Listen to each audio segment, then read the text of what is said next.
उड़ीसा के बालासोर में हुआ ये ट्रेन एक्सीडेंट पिछले 20 साल में हुआ अब तक का सबसे भयानक ट्रेन एक्सीडेंट बन चुका है। इस ट्रेन एक्सीडेंट ने करोड़ों इंडियंस के साथ साथ पूरी दुनिया के लोगों का दिल दहला दिया और दुनिया के अलग अलग देशों के लीडर्स ने इस ट्रेन ट्रेजेडी पर अपना दुख जताया। दोस्तों, इंडियन रेलवेज को हम भारत की लाइफलाइन भी कहते हैं क्योंकि एक ऐसा मीन्स ऑफ ट्रांसपोर्ट है जिसे करोड़ों लोग या तो खुद ट्रेवल करने के लिए इस्तेमाल करते हैं या फिर अपने गुड्स को ट्रांसपोर्ट करने के लिए। और इसीलिए जब भी हम इंडियन रेलवेज की सेफ्टी की बात करते हैं तो हम कहीं ना कहीं अपने खुद की सेफ्टी की बात कर रहे होते हैं। और इस वीडियो में हम बात करेंगे रेलवेज के उन क्रूशियल फैक्ट्स, ड्रॉबैक्स और सिस्टमिक लूप होल्स के जो कहीं ना कहीं कंट्रीब्यूट करते हैं उड़ीसा जैसे ट्रेन एक्सीडेंट्स को। दोस्तों, इस चैनल ओपिनियन ली के थ्रू मेरी कोशिश रहती है कि मैं आपकी जिंदगी से जुड़े अलग अलग मुद्दों के रिगार्डिंग आपकी ओपिनियन को इन्फॉर्म कर सकूं, क्योंकि मैं मानता हूं कि आपकी ओपिनियन मायने रखती है।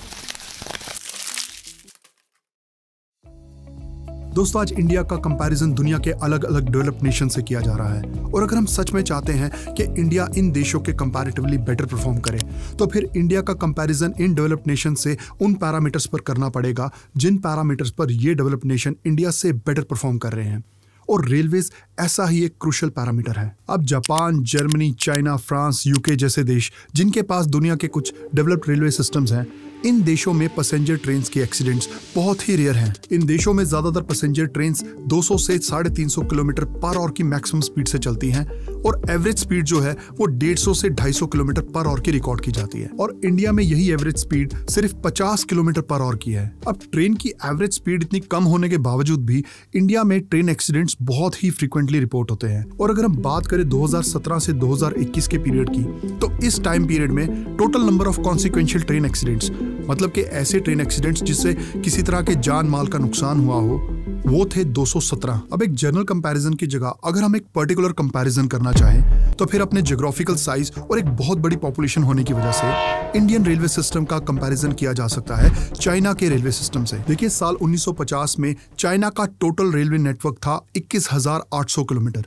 जो कि इंडिया के कंपैरेटिवली आधे से भी कम था। और साल 1997 में इंडिया का रेलवे नेटवर्क जहां पहुंचा 62,900 किलोमीटर तक, वहीं चाइना का रेलवे नेटवर्क इंडिया को क्रॉस करके हो गया 66,000 किलोमीटर। आज इंडियन रेलवे का टोटल ट्रैक लेंथ जहां तकरीबन 1,08,000 किलोमीटर पे 63,000 किलोमीटर का रूट लेंथ कवर करता है, वहीं चाइना का total track length 1.5 lakh kilometre के पार जा चुका है। चाइना ने अपना रेलवे नेटवर्क तकरीबन 2 स्टेजेस में अपग्रेड किया। पहला 1995 से 2010 के बीच में इन्होंने फोकस किया अपनी ट्रेन को 200 से 250 किलोमीटर पर आवर की स्पीड्स तक पहुंचाने में। और दूसरा, इन्होंने कंस्ट्रक्ट की डेडिकेटेड पैसेंजर लाइंस जिन पे ट्रेन की ऑपरेशनल स्पीड 200 से 250 किलोमीटर यानी हाई स्पीड और 300 से 350 किलोमीटर यानी अल्ट्रा हाई स्पीड तक जा सके। और 2030 तक चाइना प्लान कर रहा है अपने टोटल रूट लेंथ को 1,75,000 किलोमीटर तक पहुंचाने का, जिसमें से 55,000 किलोमीटर होगा हाई स्पीड और अल्ट्रा हाई स्पीड ट्रेन के लिए। और इसके कंपैरिजन में इंडिया में साल 2016-17 में बात की गई मिशन रफ्तार की,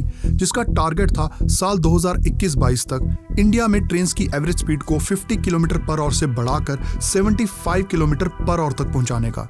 बट साल 2021-22 तो चला गया और आज भी इंडिया में ट्रेन की average speed 60 kilometre per hour से कम है। और इसकी एक बड़ी वजह बताई जाती है इंडियन रेलवेज के मेन ट्रंक रूट्स पे बहुत ज्यादा कंजेशन होना, जिसकी वजह से ट्रेन की स्पीड्स पे तो असर पड़ता ही है बट साथ में कॉम्प्रोमाइज होती है उनकी सेफ्टी। आप में से बहुत से लोग जानते होंगे कि साल 2017 में इंडिया ने मुंबई अहमदाबाद के बीच में अल्ट्रा हाई स्पीड यानी कि बुलेट ट्रेन लाइन का प्रोजेक्ट स्टार्ट किया। कुछ रिसेंट अनऑफिशियल एस्टिमेट्स के अकॉर्डिंगली इस अल्ट्रा हाई स्पीड लाइन के 1 किलोमीटर की कॉस्ट होगी तकरीबन 350 करोड़, जो कि 10 गुना ज्यादा है 160 kilometre per hour semi high speed line से और 7 गुना ज्यादा है 200 से 250 kilometre per hour high speed line से। अब बहुत से एक्सपर्ट्स का ये मानना है कि जो 15,000 किलोमीटर का मेन एग्जिस्टिंग ट्रंक रूट है, उसकी स्पीड्स को 160 से 200 किलोमीटर पर आवर तक अपग्रेड करने में और नई 1,000 किलोमीटर की high speed broad gauge lines बनाने में जो खर्चा आएगा वो होगा 7.5 लाख करोड़।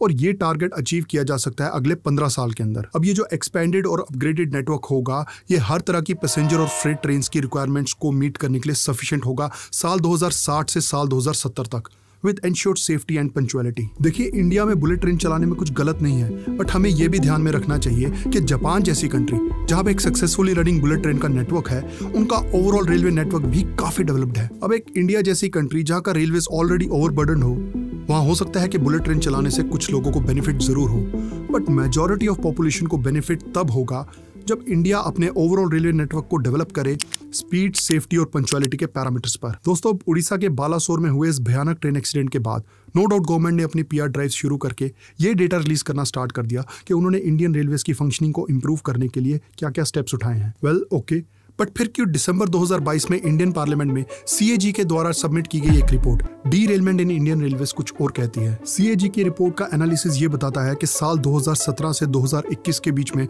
जो 217 कॉन्सिक्वेंशियल ट्रेन एक्सीडेंट्स हुए, उनमें से 75% डीरेलमेंट की वजह से। और जिस फैक्टर को इन डीरेलमेंट्स के लिए सबसे ज्यादा रिस्पॉन्सिबल माना गया वो था ट्रैक्स की मेंटेनेंस। इस रिपोर्ट में यह भी बताया गया कि कैसे ट्रैक रिन्यूअल वर्क्स के लिए हर साल फंड्स की एलोकेशन घटती गई, प्लस जो एलोकेटेड फंड्स थे वो भी पूरी तरह यूटिलाइज नहीं हुए। इसके अलावा कंपलसरी ट्रैक सेफ्टी इंस्पेक्शंस में भी गिरावट देखने को मिली, क्योंकि जो रिक्वायर्ड 350 इंस्पेक्शंस थी उनमें से सिर्फ 181 इंस्पेक्शंस किए गए। इसका मतलब है कि 50% कंपलसरी ट्रैक सेफ्टी इंस्पेक्शंस को निगलेक्ट किया गया। देखिए, वैसे ओवर द इयर्स एक जनरल ट्रेंड ये भी बन चुका है कि जब भी कोई मेजर ट्रेन एक्सीडेंट हो तो उसमें ह्यूमन एरर को ब्लेम किया जाए। अब उड़ीसा के इसी एक्सीडेंट में इंक्वायरी की एक बहुत ही इनिशियल स्टेज पर प्राइम मिनिस्टर ने यह कहा कि जो भी इस एक्सीडेंट के पीछे गुनहगार हैं उन्हें सख्त से सख्त सजा होगी। तो क्या इस मैसेज के पीछे की इंटेंशन ये थी कि जनरल पब्लिक को यह कन्वे किया जाए कि जो एक्सीडेंट हुआ है वो किसी एक इंसान की गलती की वजह से हुआ है, ना कि रेलवे की सिस्टमिक प्रॉब्लम्स की वजह से? क्योंकि CAG की रिपोर्ट के डेटा और कंक्लूजन तो यही बताते हैं कि जो प्रॉब्लम रेलवेज में एग्जिस्ट कर रही है वो मेनली इंस्टीट्यूशनल है। इसके अलावा CAG ने अपनी रिपोर्ट में बात की एक रेलवे सेफ्टी फंड की, जिसे कहते हैं राष्ट्रीय रेल संरक्षक कोष, जो कि साल 2017-18 में इंट्रोड्यूस किया गया था। CAG ने बताया कि कैसे इस फंड से ट्रैक रिन्यूअल वर्क्स के लिए अलॉट होने वाला पैसा साल 2018-19 में तकरीबन 9,607 करोड़ से घटकर साल 19-20 में 7,417 करोड़ हो गया।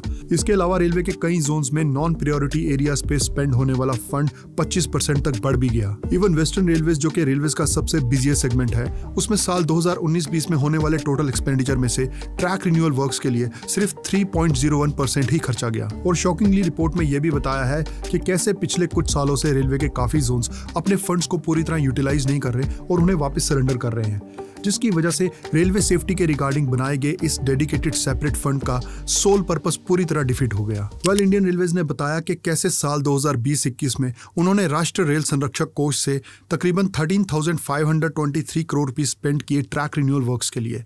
वेल, बहुत बढ़िया।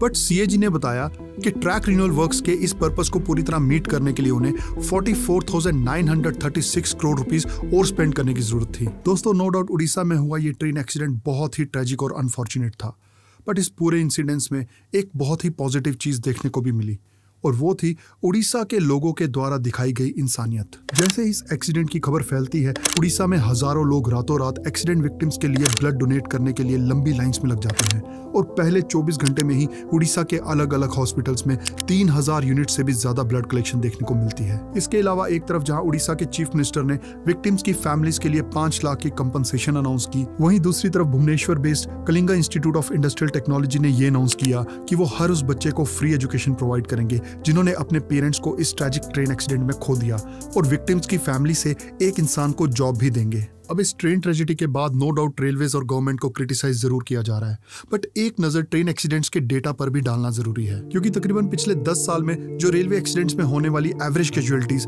हर साल 500 से ज्यादा होती थी, वो पिछले 4 साल में अब घटकर 50 से भी कम हो गई हैं। अब अगर ऐसा हुआ है तो ये गवर्नमेंट के द्वारा लिए गए पॉजिटिव एक्शंस का ही एक रिजल्ट है। इसके अलावा नई वंदे भारत ट्रेन चलाने के लिए और रेलवे स्टेशन की मॉडर्नाइजेशन करने के लिए भी इंडियन गवर्नमेंट को काफी अप्रिशिएट किया गया है। बट जो भी हो, गवर्नमेंट को ये जरूर समझना चाहिए कि ट्रेन पैसेंजर्स की सेफ्टी और सिक्योरिटी उनके लिए टॉप प्रायोरिटी होनी चाहिए, और जिसके लिए उन्हें अब एक्शन मोड में आने की सख्त जरूरत है। दोस्तों, इस वीडियो से आपके ओपिनियन में वैल्यू एडिशन हुई हो तो इस चैनल को सब्सक्राइब करके अपना सपोर्ट जरूर दीजिए।